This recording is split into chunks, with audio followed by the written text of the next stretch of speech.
कहानी की शुरुआत लेडी सोफिया से शुरू होती है, जो जवान होने के साथ साथ बला की खूबसूरत भी थी। सोफिया अपने महल जैसे घर में अकेली ही रहती थी, क्योंकि शादी के कुछ ही समय बाद उसके पति की मौत हो गई थी। अपने पति की मौत के बाद सोफिया ने अकेले ही रहने का फैसला कर लिया था, क्योंकि उसे प्यार जैसी चीजों पर कम ही यकीन था। सोफिया इतनी अमीर थी कि उसका हर काम करने के लिए नौकर थे। सोफिया का एक दोस्त था और उसका नाम मर्फी था। मर्फी बिल्डिंग्स बनाता था, इसलिए वो कई महीने शहर से बाहर ही रहता था। लेकिन जब भी वो अपने घर वापस आता तो पूरा समय सोफिया के साथ ही बिताता। असल में मर्फी सोफिया से प्यार करता था, जबकि सोफिया उसे सिर्फ अपना अच्छा दोस्त मानती थी। सोफिया का मानना था कि दोस्ती प्यार से कहीं ज्यादा अच्छी होती है, और ये दोस्ती जब प्यार और प्यार से जिस्मानी प्यास में बदल जाती है तो उसमें खटास आने लगती है। सब कुछ जानते हुए भी मर्फी अपनी कोशिशें जारी रखता है। सोफिया भी सब समझती थी, लेकिन फिर भी वो दोस्ती से आगे कुछ नहीं करना चाहती थी। मर्फी हर हाल में सोफिया को पाना चाहता था, इसलिए उसने अपनी कोशिशें दुगनी कर दी। मौका मिलते ही वो सोफिया को प्यार के मायने समझाने लगता था। वो उसे समझाता था कि अकेले इंसान की जिंदगी बिल्कुल बेरंग होती है, और जब इंसान को प्यार होता है तो जिंदगी हंसते खेलते बीत जाती है। मर्फी उसे समझाता रहता था, लेकिन सोफिया पर उसकी बातों का कोई खास असर नहीं हो रहा था। वैसे सोफिया को मर्फी अच्छा तो लगता था, लेकिन वो उसके साथ रिश्ता नहीं बनाना चाहती थी, क्योंकि मर्फी एक नंबर का लड़कीबाज था। भले ही वो सोफिया से प्यार करता था, लेकिन खूबसूरत लड़कियों के साथ रातें रंगीन करना उसकी आदत थी। ऐसे ही एक दिन सोफिया से मिलने उसकी दोस्त मरिसा आती है। मरिसा सोफिया को समझाती है कि तुम्हें जीवन साथी की जरूरत है। वो उसे समझाती है कि जिस्मानी सुख के बिना जिंदगी अधूरी है। मरिसा की बातों का सोफिया पर असर होने लगा था। अगले दिन जब वो मर्फी से मिलती है तो वो उसके प्यार को कबूल कर लेती है, जिसे सुनकर मर्फी बेहद खुश होता है, क्योंकि उसकी कोशिशें सफल हो गई थीं। दोनों इस वक्त बाहर घूम रहे थे और दोनों वहीं पर एक दूसरे को चूमने लगते हैं। ये पहली बार था जब सोफिया किसी मर्द के इतनी करीब थी, इसलिए मर्फी को देखते ही उसके बदन में करंट सा दौड़ने लगता था। मर्फी का प्यार पाकर सोफिया की जिंदगी पहले से ज्यादा खुशहाल हो गई। दोनों पूरा दिन साथ बिताते, कभी दोनों घूमने जाते तो कभी साथ में किताबें पढ़ते, और यहाँ भी मौका मिलता एक दूसरे का पानी निकालने लग जाते। देखते ही देखते 2 साल बीत गए। दोनों में आज भी पहले जितना ही प्यार था। एक दिन मरिसा सोफिया से मिलने आती है। वो उसे बताती है कि शहर के लोगों में बातें होने लगी हैं कि तुम दोनों का रिश्ता जल्दी ही टूट जाएगा, क्योंकि मर्फी इतनी देर तक किसी के साथ रिश्ते में नहीं रह सकता। इसी दौरान मरिसा उसे लेडी ईवा के बारे में बताती है, जिससे कई साल पहले एक अमीर बंदे ने झूठी शादी की और से माँ बनाकर छोड़ दिया। वो आगे कहती है कि अपना पेट पालने के लिए ईवा और उसकी जवान बेटी बेला जिस्म बेचने का काम करती है। उसी शाम जब सोफिया मर्फी के साथ बाहर टहल रही थी तो मर्फी दूसरे देश जाने की बात करता है। मर्फी का वहाँ पर काम चल रहा था और वो उसी सिलसिले में जा रहा था। कुछ दिनों बाद जब वो वापस आता है तो सोफिया उसे गर्म करने लगती है, जबकि मर्फी सिर्फ काम की ही बातें कर रहा था। आजकल मर्फी अपने काम में इतना बिजी रहने लगा था कि उसने सोफिया की तरफ ध्यान देना कम कर दिया था। वो ज्यादातर दूसरे देश में ही रहता और जब कभी वापस आता तो अपना ध्यान सोफिया से हटाकर दूसरे कामों में लगा लेता। सोफिया मरिसा से इस बारे में बात करती है, जिस पर मरिसा कहती है कि मुझे लगता है कि तुम गलत बंदे के साथ फंस गई हो, जिसे तुम्हारी बिल्कुल भी फिक्र नहीं। मरिसा के पूछने पर सोफिया बताती है कि उसे शक है कि मर्फी अब उससे प्यार नहीं करता। मरिसा कहती है कि अगर ऐसी ही बात है तो तुम्हें उससे बात करनी चाहिए। मरिसा की बात मानकर सोफिया मर्फी से बात करती है। वो उसे बताती है कि मुझे लगता है कि तुम मुझसे पहले की तरह प्यार नहीं करते। पहले तो मर्फी इनकार करता है, लेकिन फिर वो कहता है कि उसे भी कुछ ऐसा ही महसूस हो रहा है, मगर वो इस बारे में बात करने से डरता था। मर्फी का मानना था कि हम दोनों दोस्त ही अच्छे हैं, क्योंकि अब वो सोफिया के लिए कुछ खास महसूस नहीं करता। सोफिया उसकी बात से सहमत तो हो जाती है, लेकिन बाद में बेहद दुखी होती है। वो मरिसा के सामने खूब रोती है, क्योंकि साले मर्फी ने उसका दिल तोड़ दिया था। जैसे जैसे दिन बीतने लगे सोफिया को अकेलापन परेशान करने लगा, इसलिए वो साले मर्फी से बदला लेने का मन बना लेती है। उसका दिल तो कर रहा था कि वो मर्फी को गोली मार दे, लेकिन वो खुद को शांत रखती है। जिस तरह मर्फी ने उसका दिल तोड़ा था, वो भी मर्फी के साथ वैसा ही कुछ करना चाहती थी। सोफिया ने कुछ सोचकर अगले ही दिन लेडी ईवा और उसकी बेटी बेला को अपने घर बुला लिया। बेला की खूबसूरती देखकर सोफिया खुश हो गई। सोफिया उन्हें मर्फी से बदला लेने की पूरी योजना बताती है। अगर ईवा और बेला उसकी मदद करती है तो सोफिया उन्हें समाज में इज्जत और रहने के लिए जगह देगी। ये काम जिस्म बेचने से अच्छा था, इसलिए दोनों माँ बेटी सोफिया की मदद करने के लिए मान जाती है। सोफिया ने घर के साथ साथ उन्हें अच्छे अच्छे कपड़े भी दिए, ताकि सही समय आने पर बेला मर्फी को अपनी तरफ आकर्षित कर सके। कुछ दिनों बाद सोफिया अपनी योजना के अनुसार मर्फी के साथ टहलने निकलती है। टहलते टहलते उसकी नजर ईवा और बेला पर पड़ती है, जो विधवा लेडीज बनकर घूम रही थी। सोफिया उनके पास जाकर उनसे बात करने लगी। इसके बाद वो मर्फी की मुलाकात ईवा और बेला से करवाती है और फिर उन्हें अपने घर खाने पर बुलाती है। सोफिया ईवा से बातें कर रही थी, जबकि मर्फी बेला के साथ साथ चल रहा था। बेला इतनी खूबसूरत थी कि मर्फी उसे देखता ही रहता है। कुछ देर बाद दोनों माँ बेटी वहाँ से चली जाती है और उनके जाने के बाद मर्फी सोफिया से उनके बारे में पूछने लगा। सोफिया की योजना सफल हो रही थी, इसलिए वो उसे ईवा की दुख भरी कहानी सुनाती है और उसे बताती है कि किस तरह मैंने उनकी मदद की। घर आकर भी मर्फी बेला के बारे में ही बातें करने लगा। अगले दिन वो सोफिया को बिना बताए उसी जगह आता है। यहाँ उसे ईवा और बेला मिली थी, लेकिन आज वो दोनों उसे कहीं नजर नहीं आती। मर्फी जानता था कि आज रात ईवा और बेला सोफिया के घर खाने पर आने वाली है, इसलिए वो भी सोफिया के घर पहुँच जाता है ताकि वो एक बार फिर बेला से मिल सके। खाने के साथ साथ ये लोग ढेर सारी बातें भी कर रहे थे। इसी बीच सोफिया किसी बहाने से ईवा को अपने साथ एक कमरे में ले जाती है ताकि पीछे से बेला और मर्फी कोई बात कर सके। मौका मिलते ही मर्फी बेला से बातें करने लगा, लेकिन वो उसकी बातों का कोई खास जवाब नहीं देती। मर्फी बेला की तरफ खींचा जा रहा था। वो हर हाल में उसे पाना चाहता था। वो नहीं जानता था कि बेला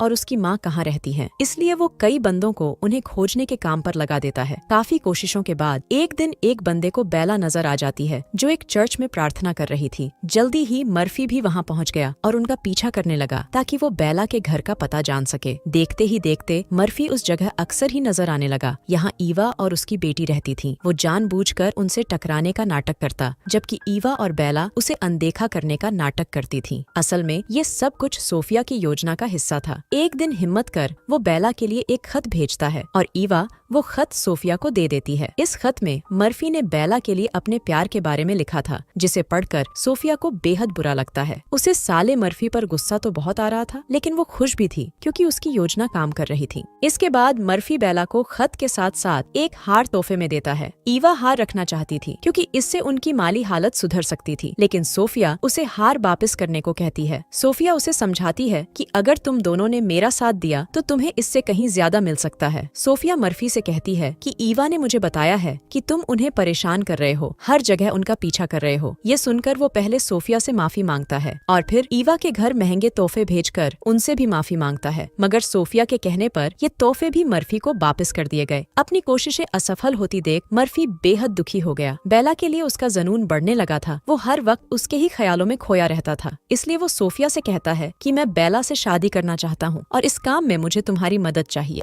सोफिया उसकी मदद करने का वादा करती है। देखते ही देखते मर्फी और बेला की शादी हो गई। बेला को पाकर मर्फी बेहद खुश नजर आ रहा था, जबकि बेला की माँ मर्फी के महंगे तोहफे देखकर खुश हो रही थी। सभी खुश थे, मगर बेला उदास नजर आ रही थी क्योंकि मर्फी उसकी सच्चाई नहीं जानता था। रात होते ही मर्फी बेला के करीब आने लगता है और फिर धीरे धीरे से उसकी गुफा में धमाके करता है। अगली सुबह सोफिया मर्फी और बेला से मिलने आती है। वो मर्फी को शादी का खास तोहफा देना चाहती थी और इसलिए वो मर्फी और बेला को अपने साथ आने को कहती है। ईवा भी इनके साथ ही थी। देखते ही देखते सोफिया की घोड़ा गाड़ी उसी जगह आकर रुक गई। यहाँ बेला और ईवा पैसे लेकर बंदों की गर्मी शांत करती थी। मर्फी यहाँ आने का कारण पूछता है तो सोफिया उसे सब बता देती है। मर्फी को उसकी बात पर यकीन नहीं होता, इसलिए वो बेला से इस बारे में पूछता है और बेला भी उसे अपनी सच्चाई बता देती है क्योंकि वो उससे और झूठ नहीं बोल सकती थी। बेला की सच्चाई जानकर मर्फी बेहद हैरान होता है। सोफिया उसे बताती है कि ये सब मेरी ही योजना थी। बेला ने मेरे ही कहने पर तुम्हें अपने जाल में फंसाया था। तुमने मेरा दिल तोड़ा था, इसीलिए मैं तुम्हारा दिल तोड़कर तुमसे बदला लेना चाहती थी। मैंने तुम्हारे लिए वैसी ही बीवी चुनी जैसे तुम खुद हो। पूरा सच जानकर मर्फी वहाँ से भाग जाता है। बेला उसे रोकने की कोशिश करती है, लेकिन वो उसे बुरा भला कहकर चला जाता है। रात को जब वो अपने घर के बाहर पहुँचता है तो उसे पता चलता है कि बेला ने खुद की जान लेने की कोशिश की है, लेकिन लोगों ने उसे बचा लिया। बेला जख्मी थी, इसलिए इलाज करने के लिए उसे घर के अंदर लाया गया। कुछ देर बाद जब वो होश में आई तो मर्फी उससे शांति से बात करता है। बेला कहती है कि मैं तुमसे सच में प्यार करने लगी हूँ। वो अपनी गलती के लिए उससे माफी भी मांगती है, जिसके बाद मर्फी भी उसे माफ कर देता है। वो समझ गया था कि बेला तो सिर्फ एक मोहरा थी जिसे सोफिया ने बदला लेने के लिए इस्तेमाल किया था। कहानी के आखिर में दोनों पति पत्नी खुशी खुशी रहने लगते हैं और इसी के साथ इस कहानी का यही अंत हो जाता है। हमारी वीडियो देखने के लिए बहुत बहुत धन्यवाद। अगर आप ऐसी ही वीडियोस के दीवाने हैं तो प्लीज मेरे चैनल को जरूर सब्सक्राइब करें। मिलते हैं अगली वीडियो में, तब तक के लिए नमस्कार।